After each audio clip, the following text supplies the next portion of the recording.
এই মুহূর্তে যে সকল বয়োজ্যেষ্ঠ মানুষ আমার এই অনুষ্ঠান দেখছেন, সেই সমস্ত বয়োজ্যেষ্ঠ মানুষদেরকে আমার প্রণাম, এবং আমার সমবয়স্ক বন্ধু বান্ধব দাদা ভাই যারা এই মুহূর্তে আমার এই অনুষ্ঠান দেখছেন তাদের অনেক অনেক শুভেচ্ছা।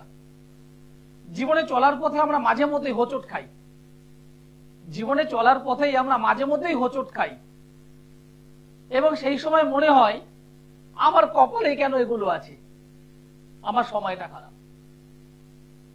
হ্যাঁ, আমরা এটা ভাবি। আজকে আমি যে বিষয়ের উপর আলোচনা করব সেটা হলো সময় এবং পরিবেশ পরিস্থিতি, টাইম এবং তার সঙ্গে আপনার কন্ডিশন, অবস্থা।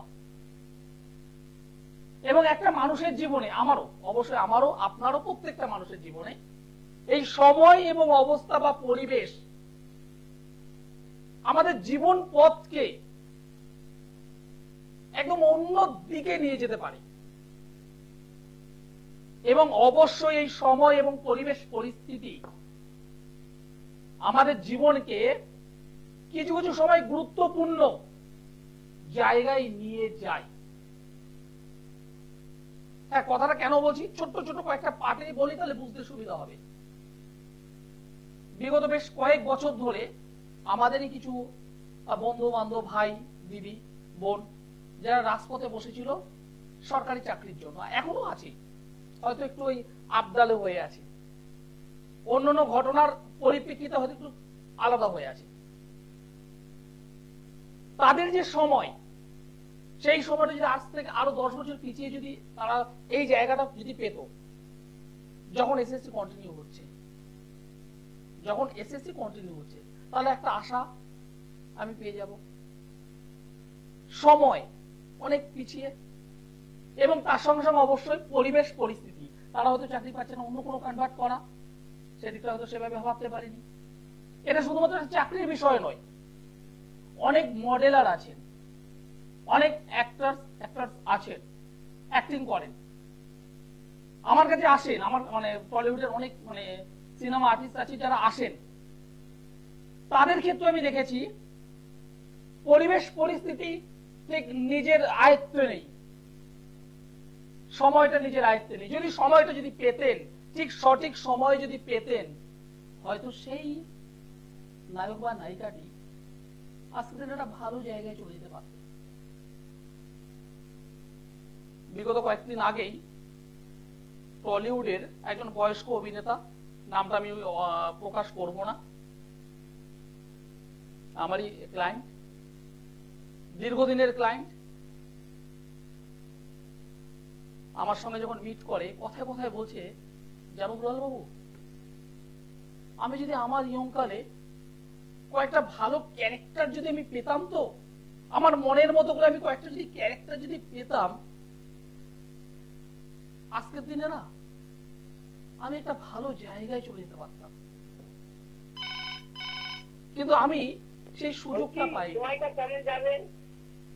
সুযোগটা পাইনি, আফসোস, মনের মধ্যে একটা আফসোস।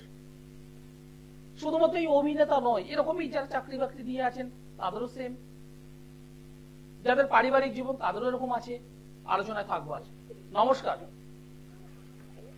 হ্যালো, নমস্কার। আপনি কোথা থেকে বলছেন? আমি কৃষ্ণনগর থেকে বলছি। কার বিষয়ে জানতে চাইছেন?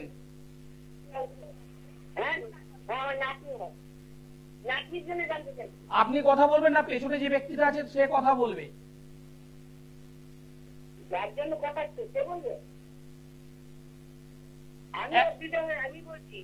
একজন কথা বলুন, আপনাকে সাজিয়ে দিচ্ছে, আপনি সেইভাবে বলছেন, এটা আমার পছন্দ নয়। যিনি পেছন থেকে সাজাচ্ছেন তিনি আমার সঙ্গে কথা বলুন, আর যদি অসুবিধা হয় ছেড়ে দিন। আমি তো বলছি যে পছন্দ করলাম না, আমি আপনাকে সাজিয়ে দিচ্ছে এই সেই, কেন কেন দরকার? সামনে এসে কথা বলুন না, এটা ভালো হয় না? বলুন, এটা ভালো, এটা আমি ব্যক্তিগতভাবে মনে করি এটা ভালো।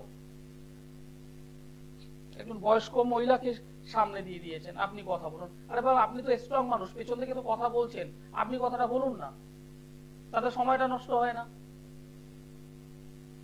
যাই হোক, যে বিষয় নিয়ে বলছি, অনেকে আছেন বলেন আমি না ঠিক মতো পড়াশোনা করতে পারিনি, আমি আমার লাইফে পড়াশোনার জায়গাটা ঠিকঠাক পাইনি, আমি যদি পেতাম আজকের দিনে আমি একটা ভালো বেসরকারি সেক্টরে হোক বা যে সেক্টরে হোক ভালো চাকরি করতে পারতাম। আপনার লাইফে পাননি, সময়টা আপনাকে দেয়নি, পরিবেশ পরিস্থিতি আপনাকে দেয়নি, যে কারণে আপনি আজকের এই অবস্থায় দাঁড়িয়ে আছেন।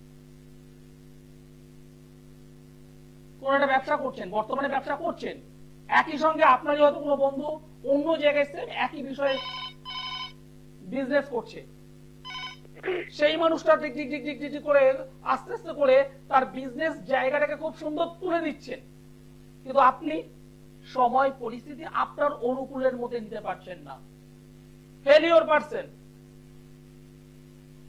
আপনার জীবনে ওই যে সময় যে পাস করে যাচ্ছে, একদিন দুদিন এক সপ্তাহ এক মাস পাস করে যাচ্ছে, কি করছেন?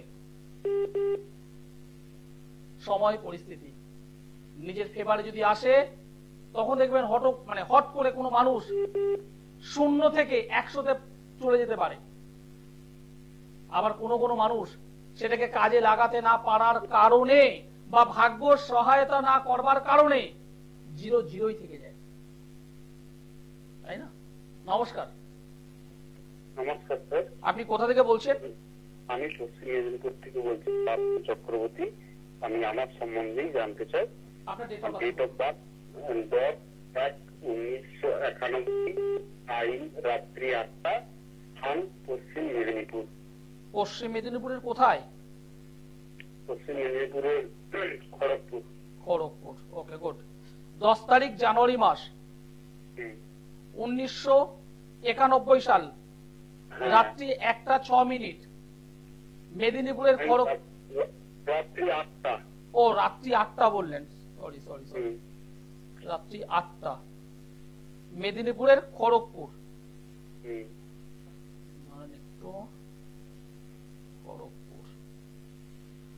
আপনি যে ডেট অফ বার্থ আমাকে শেয়ার করলেন, এই ডেট অফ বার্থ অনুযায়ী আপনার জন্মবার হলো বৃহস্পতিবার, তুলা রাশি, সিংহ লগ্ন, দেবাড়িগণ, বুধের মহাদশা, চন্দ্রের অন্তর্দশা বর্তমানে চলছে। বিবাহ হয়েছে? না। এটাই কি মেন প্রশ্ন? না, মেন প্রশ্ন শরীর স্বাস্থ্য এবং আর্থিক উন্নতি বা চাকরি। ওকে, এখানে বিবাহ নিয়েও প্রবলেম আছে। হ্যাঁ, বিবাহ নিয়ে প্রবলেম আছে, কিন্তু প্রেম সম্পর্ক এরকম জায়গা থেকে প্রবলেম আছে। একটু বলুন, আমি তারপরে বলবো। প্রথম কথা হলো এখন বর্তমানে কি করছেন আপনি? এখন তো বর্তমানে প্রায় 2.5 বছর মতন বাড়িতেই বসে বেকার হয়ে আছেন। হ্যাঁ, যেতাম বিভিন্ন জায়গায় টুকটাক কাজ করতে, তো অস্থায়ী হতো 2-3 দিন ছাড়া, এবং রোগ নিয়ে প্রচুর পরিমাণে 13-14 বছর বয়স থেকে ভুগছি। তো এই রোগটা কবে সারবে সঠিক দেখাচ্ছে বিভিন্ন জায়গায়, আর রোগও সারছে না, এবং স্থায়ী কোনোভাবেই চাকরি হচ্ছে না, এবং ব্যবসা করার মধ্যে করে ক্ষতি হয়েছে, এবং লটারির ব্যবসা করতাম, ওনাতেও ক্ষতিগ্রস্ত হয়ে বেকার হয়ে বসে আছি, মানসিক দিকটা বিপর্যস্ত হয়ে আছে। চেষ্টা করছি, একটা কলকাতাতে যেতাম, যে ওখানে বিভিন্ন শত্রুতা, বিভিন্ন থাকার সমস্যা আমার হয়ে যাওয়ার জন্য নেই, না থাকার জন্য যেতেই আছি। তো এইটা শুনি যে এই বছরটা চলে যাওয়ার পরে কতদিন পরে ঠিক হবে এবং শরীরটা ঠিক হবে। চিকিৎসাটা সঠিক হতো, উনি বাড়ি চলে গেছে, উনি আর নেই, তার জন্য চিকিৎসা উল্টো পাল্টা হচ্ছে। এইটুকুই জানতে চাই, আর আর্থিক প্রেম ভাগ্য বিবাহটা এটাই জানতে চাই, আর কিছু না। আর শারীরিক সমস্যা বলতে কি হয়েছে? লিভার জনিত এবং শরীরের যে ছেলেদের যে রোগ হয় সেইগুলো, এবং মানসিক, এছাড়া এইগুলো এই রোগ আছে। দীর্ঘ 13-14 বছর বয়স থেকে খুব কষ্টের মধ্যে যাচ্ছি, এবং বিভিন্ন জায়গায় গিয়েছি, এবং প্রচুর ওষুধও খেয়েছি, বিভিন্ন জ্যোতিষতন্ত্রের নিয়েছি, চাকরি আমার বারবার চলে যায়, মানে মন চাকরি কর্ম হতে চায় না। আপনাকে আমি পরিষ্কার বলবো, এবার আপনাকে আমি একটা পরিষ্কার কথা বলবো, এই যে জন্মছক আমি দেখতে পাচ্ছি, তাতে আপনি যেটা বললেন একাধিক ডক্টর দেখিয়েছি, কোনো কিছুতে কিছু রেজাল্ট পাইনি, একাধিক জ্যোতিষতান্ত্রিক দেখিয়েছি, কোনো কিছুতে রেজাল্ট পাইনি, মাঝখান থেকে আপনার 9 করে বহু টাকা চলে গেছে। ক্ষতি হয়েছে, হ্যাঁ। চলে গেছে। আলটিমেট রেজাল্ট আমি কি পেলাম? কোনো কিছুই পাইনি। কোনো কিছু পাইনি। আপনার শরীর ভালো হয়নি, কর্মজীবন ভালো হয়নি, দেখতে দেখতে বয়স 30 প্লাস হয়ে গেল, 30 প্লাস হয়ে গেল, এখনো বিবাহ বন্ধনে আবদ্ধ হতে পারোনি, না, পারিবারিক দিক থেকে আয়ের থেকে ব্যয় বেশি ছোট থেকেই। আলটিমেট এতগুলো সমস্যা, আমি এবার তোমাকে পরিষ্কার বলবো, একজন ভালো জ্যোতিষীকে কেন দেখাওনি? অনেক জায়গায় তো স্যার গিয়েছি, আপনি কি পারবেন এই কাজটা করতে? একদম পরিষ্কার বলছি, আমি যে কাজ পারি ইয়েস বলে দিই, যেটা পারি না সরাসরি বলি হ্যাঁ আমি পারবো না। আচ্ছা, একদম ইয়েস আর নো, আমি এই দুটোতে কথা বলি, ইয়েস আর নো। আমি তোমাকে পরিষ্কার বলছি, তোমার কর্মজীবন আমি তোমাকে ডেভেলপমেন্ট করে দিতে পারবো।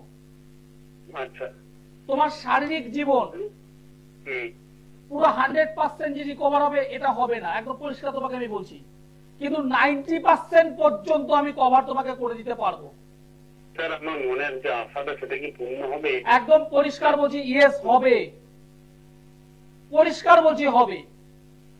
আর কতদিনের মধ্যে হবে? দেখো খুব ভালো কথা, শোনো শোনো শোনো, কতদিনে নয়, তোমার জ্বর হয়েছে, তুমি ডাক্তারের সঙ্গে কথা বলেছো, কিন্তু কোন ধরনের ওষুধ খাওনি, তোমাকে কি ডাক্তারবাবু বলবেন যে তোমার রোগ সেরে যাবে 2-4 দিনের মধ্যে? না না না না না স্যার, আমি অনেক শোনো শোনো, বাস্তবটা আগে বোঝো। আমি তোমাকে যখন দায়িত্ব নিচ্ছি, তুমি যদি পারো আমার সঙ্গে একবার যোগাযোগ করো, একবার, দ্বিতীয়বার আসতে হবে না। স্যার বলছি যোগাযোগ করবে, একটু ভালো টাইমটা কবে থেকে আসবে একটু বলুন। দ্বিতীয়বার তোমাকে যোগাযোগ করতে হবে না, তুমি যদি পারো মেচেদাতে আমি আছি এই শুক্রবার, আগামীকাল যদি পারো যোগাযোগ করো। অনেক জায়গায় গিয়েছি, এই যে আজকে যে বিষয়টা নিয়ে শুরু করলাম, টাইম এবং কন্ডিশন, যোগাযোগ করা হয়েছে, ডাক্তার দেখিয়েছে, এই দেখিয়েছে, সেই দেখিয়েছে, সব। হ্যাঁ, ডাক্তারবাবুর কাজ করবেন, এটা বাস্তব কথাই, গ্রহের কাজ করবেন। এই জন্মছকে অনেকগুলো প্রবলেম রয়েছে, ধরে ধরে বলতে গেলে টাইম বেরিয়ে যাবে, এত কিছু বলাটা উচিত নয়, এত কিছু বলা উচিত নয়। এই জন্মছকে একটা কাল সর্পযোগ তৈরি হয়ে আছে, কাল সর্পযোগ, হ্যাঁ নর্মাল কাল সর্পযোগ হতেই পারে। রাহু শনির কম্বিনেশন, রাহু শনি, এবং এই রাহু এখানে কিন্তু নেগেটিভ খলনায়কের অভিনয় করছে, এই রাহু এখানে ভিলেনের অভিনয় করছে। দ্বাদশে কে বসে আছে? নেগেটিভ কেতু। দ্বাদশ ঘর, যে কোনো জন্মছক দ্বাদশে যদি কোনোভাবে দ্বাদশ ভাবের অধিপতি বা দ্বাদশ ভাবটা যদি ডিস্টার্ব হয়ে থাকে, তারা রোগ ভোগে দীর্ঘ দিনের জন্য ভুগবে, হসপিটালাইজের মতো অবস্থায় পড়ে থাকবে। এটা নিয়ম। প্রতিকার? হ্যাঁ, প্রতিকার অবশ্যই আছে, একদম সূক্ষ্ম বিচারে ঢুকতে হবে। আমি ওপর থেকে ওই মলম লাগিয়ে গেলাম, তাতে কিন্তু কাজ হবে না। রোগের কেন্দ্রবিন্দুতে ঢুকতে হবে, যে সমস্যা তার কেন্দ্রবিন্দুতে আসতে হবে। যেমন আমি আপনাকে পরিষ্কার বললাম, আপনার আর্থিক জায়গা আমি ডেভেলপমেন্ট করে দেবো। হ্যাঁ, রোগ ভোগের জায়গা সম্পূর্ণ হবে না, আমি পরিষ্কার বলছি। আমি যদি সব পারতাম, তাহলে ডক্টর বাবুর প্রয়োজন হতো না, হসপিটাল নার্সিং হোমের প্রয়োজন হতো না। হসপিটাল নার্সিং হোম ডক্টর বাবুদের কাজ অবশ্যই তাদের জায়গাটা। আমি দেখবো এখানে কোন প্ল্যানেটের জন্য, কোন স্টারের জন্য তোমার শারীরিক জায়গাটা তুমি দীর্ঘদিন ধরে ভুগছো, কেন তুমি ওষুধ খাওয়ার পরেও, মেডিসিন অ্যাপ্লাই করার পরেও সেখানে কি রিকভার কেন করতে পারছো না?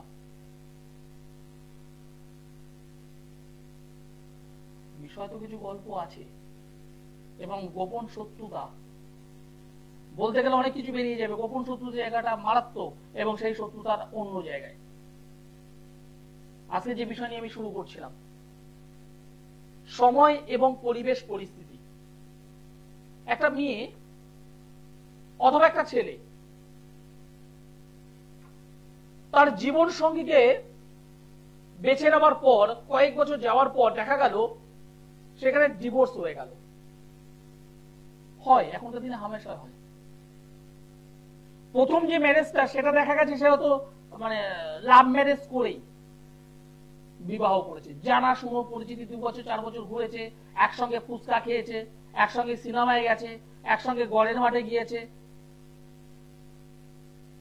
অচেনা নয়, অজানা নয়, তার সঙ্গেই হয়তো ম্যারেজটা করলো, কিন্তু 5টা বছর সংসার করতে না করতেই গল্প শেষ। খুব সুন্দর করে একটা ডিভোর্স ফাইল করে সেপারেশন এবং আইনি মতো ডিভোর্স। দেখা হলো তার থেকে 1 বছর বা 1.5 বছর পর যখন সেকেন্ড ম্যারেজ করে, যে ছেলেটি সেকেন্ড ম্যারেজ করছে, যার সঙ্গে করছে টোটালি অপরিচিত একজন মহিলা, এবং তার সঙ্গেই সারাটা জীবন সুখে শান্তিতে পাস করছে, সুখে শান্তিতে আনন্দের সঙ্গে পাস করছে। কি বলবেন এটাকে? হ্যাঁ, এখানেও সেই সময় পরিস্থিতি, সময় পরিস্থিতি এখানেও আপনার জন্ম ছক, এখানেও আপনার সেই অশুভত্বর বিষয়টা, এখানেও আপনার সেই শুভত্বর বিষয়টা। একজন অ্যাস্ট্রোলজারের কাজ তো এখান থেকেই। আপনি কোথায় বসে কার সঙ্গে কথা বলবেন, কার সঙ্গে ছাদনা তলায় বসবেন, এবং সেই ছাদনা তলার মানুষটির সঙ্গে সারাটা জীবন চলতে পারবেন কি পারবেন না, এটাই তো কন্ডিশন, এটাই তো টাইম। সেটাকে বিচার করবার জন্য একজন অ্যাস্ট্রোলজারের প্রয়োজন। হ্যাঁ, যিনি সাবজেক্ট জানেন,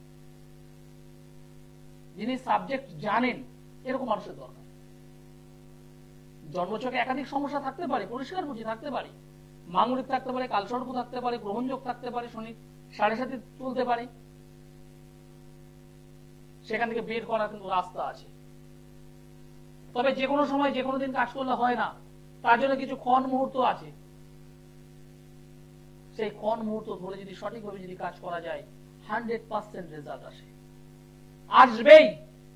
আমি অ্যাস্ট্রোলজার আচার্য সিদুলাল একদম পরিষ্কার বলছি, আসবে। কারণ আমি সেই জিনিসটা জানি, আমি সেই জিনিসটা জানি। আর যে কোনো আমার কাছে যারা আসেন, যারা রেমেডি করান, একদম পরিষ্কার, আসলেই হবে না রেমেডি করা, যারা প্রতিকার করে, সেই সমস্ত প্রতিকার করা মানুষদের প্রত্যেকটা মানুষ অন্তর থেকে সুখী আছে, তাদের মনের দিক থেকে তারা সুখী আছে। কারণ আমি বলি, একবার আসতে হবে, দুবার আসতে হবে না। আপনি আসবেন, একবার আসবেন, দুবার আসবেন না, কারণ আপনার জন্মচক্রটা তৈরি হয়েছে একবার। আপনি জন্মগ্রহণ করেছেন একবার, জন্ম সময় একটি, জন্ম প্লেস একটি, যার উপর বেস করে এই যে জন্ম কুণ্ডলীটা তৈরি হয়, আপনার অতীত, বর্তমান, ভবিষ্যৎ, টোটাল টাইমিংটাই এখানে লিখিত আছে। সেখান থেকে আপনাকে শুধুমাত্র বেছে বেছে তুলতে হবে আপনার কেরিয়ার, বেছে তুলতে হবে আপনার এডুকেশন, বেছে তুলতে হবে আপনার সফলতা, সেখান থেকে বেছে তুলতে হবে আপনার ম্যারেজ লাইফ, সেখান থেকে বেছে তুলতে হবে আপনার চাইল্ড ভাগ্য, সেখান থেকে বেছে তুলতে হবে পিতার সঙ্গে আপনার সম্পর্ক কেমন হবে, মাতার সঙ্গে আপনার সম্পর্ক কেমন হবে। প্রত্যেকটা বিষয় রয়েছে। নমস্কার। হ্যালো, নমস্কার, আপনি কোথা থেকে বলছেন? আমি দুর্গাপুর থেকে বলছি। দুর্গাপুর। কার বিষয়ে জানতে চাইছেন? আমার ছেলের নাম বলুন। Subhashis বাবুজি। Subhashis. সুভাষিসের date of birth বলুন। 4/12/1997। 4/12/1997। জন্ম সময় বলুন। বিকেল 4টে। বিকেল 4টে। জন্মস্থান দুর্গাপুর, আসানসোল। আসানসোল। আমার প্রোগ্রাম কেমন লাগছে আপনাদের? আমি প্রথমে আজকে খুললাম, দেখছিলাম, ঠিক আছে, মোটামুটি ভালো লাগে বলে করলো আপনাকে। কেন ভালো লাগছে বলুন তো? কথাবার্তা দেখে বোঝা যায় তো। মানে কিরকম, মানে সবাই তো কথা বলে। দেখুন, আমি একটা এক্সট্রা করতে পারবো না, আমি মোটামুটি জানি যে আপনাকে দেখে ভালো লাগবে, সেই জন্য আপনাকে প্রশ্ন আমি করলাম। গুড। মানে আমার কথাবার্তা অনেকটা বাস্তববোধ মনে হয়েছে। হ্যাঁ, ঠিক। সুভাষিসের জন্মবার কি বৃহস্পতিবার? বৃহস্পতিবার। গুড। মকর রাশি, বৃষ লগ্ন, শ্রবণা নক্ষত্র, দেবগণ। বর্তমানে মহাদশা চলছে রাহুর এবং কেতুর অন্তর্দশা। রাহুর অন্তর্দশা, কেতুর অন্তর্দশা। দাঁড়ান, এক মিনিট। কর্ম নিয়ে জানবেন বলে কি ফোনটা করেছেন আমায়? হ্যাঁ অথবা না বলবেন। কেরিয়ার নিয়ে প্রশ্ন করবেন বলে কি ফোনটা করেছেন? হ্যাঁ কাজবাজ নিয়ে প্রশ্ন করবেন বলে ফোনটা তো করেছেন। হ্যাঁ, ঠিক ঠিক ঠিক ঠিক, ওকে। আমাকে একটা কথা বলুন, লাস্ট 2.5-3 বছরের মধ্যে নিজের গুরুজন, নিজের প্রিয়জন, হ্যাঁ। এরকম কোন মানুষ গত হয়েছেন? না, সেরকম কেউ হয়নি। আত্মীয় স্বজনের মতো থেকে না না না, খবর নিন। না। যাই হোক, যদি না হয় ভালো। কারণ এখানে যেটা দেখতে পাচ্ছি, কেউ কি অসুস্থ আছেন? অসুস্থ মানে এরকম ছোটখাটো অসুখ হয়। 2.5-3 বছরের মধ্যে রিলেটিভদের মধ্যে কেউ গত হননি? না পিতামাতার সাইড থেকে, মামার বাড়ি? না না হলে ভালো, আমি তাহলে হয়তো ভুল এখানে। যাই হোক, কি করছে ছেলেটি? বাড়িতে বসে আছে। কেন বসে আছে? কাজবাজ করছে না কেন? পাচ্ছে কেউ বুঝতে পারছে না। পড়াশোনা কতদূর করেছে? এইচএস। এইচএস। ফোনের প্রতি আসক্ত হয়ে আছে? হ্যাঁ, ফোনের প্রতি আসক্ত? হ্যাঁ হ্যাঁ। রাত 12টা, 1টা, 1টা, 2টোর সময় ঘুমাচ্ছে? হ্যাঁ হ্যাঁ। ওই ডিমের কারি, মাছের কারি, ফাস্ট ফুড খাবার পছন্দ করছে? একদম একদম। মাঝে মধ্যে মুখে মুখে তর্ক করছে? হ্যাঁ, করছে ঠিকই। যেগুলো বলছি একটু করুন। ফার্স্ট মর্নিং এ ঘুম থেকে লেট করে উঠছে? হ্যাঁ হ্যাঁ। সবটাই মিলছে।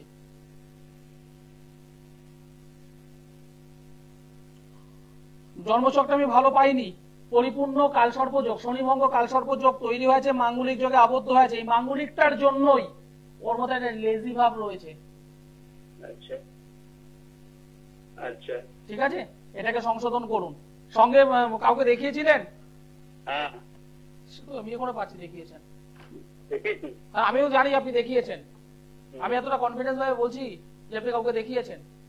হ্যাঁ, সেই বাবুর সঙ্গে দেখা করুন, কথা বলুন। ঠিক আছে, এখন পরিষ্কার বলছি, সেই বাবুর সঙ্গে দেখা করুন, কথা বলুন, কারণ এই জন্মচকটা ভালো নয়। আচ্ছা, ঠিক আছে। হ্যাঁ। আর কোনো প্রশ্ন? না, সেরকম কিছু আর নেই। ধন্যবাদ। জন্মযোগে সবকিছুই আছে। যারা যোগাযোগ করতে চাইছেন তারা অবশ্যই সোমবারে দমদম, মঙ্গলবারে ব্যারাকপুর, বুধবারে গড়িয়াহাট, বৃহস্পতিবার হাওড়া ময়দান, মাসের 2টো শুক্রবার মেচেদাই, মাসের 2টো শনিবার শেওড়াফুলি, অপর 2টো শনিবার বর্ধমান, মাসের 2টো রবিবার কৃষ্ণনগর। কৃষ্ণনগর, বর্ধমান, শেওড়াফুলি, মেচেদা, হাওড়া ময়দান, গড়িয়াহাট, ব্যারাকপুর এবং অবশ্যই দমদম। যারা যোগাযোগ করতে চাইছেন অবশ্যই যোগাযোগ করতে পারেন। যারা রেজাল্ট চাইছেন তারা যোগাযোগ করবেন। হ্যাঁ, একদম পরিষ্কার বলছি, যারা রেজাল্ট চাইছেন তারা যোগাযোগ করবেন। আর যারা এই প্রতিশ্রুতি চান তারা নয়। আর যারা দূরবর্তী অঞ্চল থেকে আমার এই অনুষ্ঠান দেখছেন, ভাবছেন দুলালদাকে কি করে পাবো? দুলালদা, দুলাল ভাই, দুলাল বন্ধু আপনাদের সঙ্গেই আছে। স্মার্টফোন যদি থাকে অবশ্যই অনলাইনে যোগাযোগ করুন। নিচে যে নম্বরটি আছে এখানে, এই নম্বরে যোগাযোগ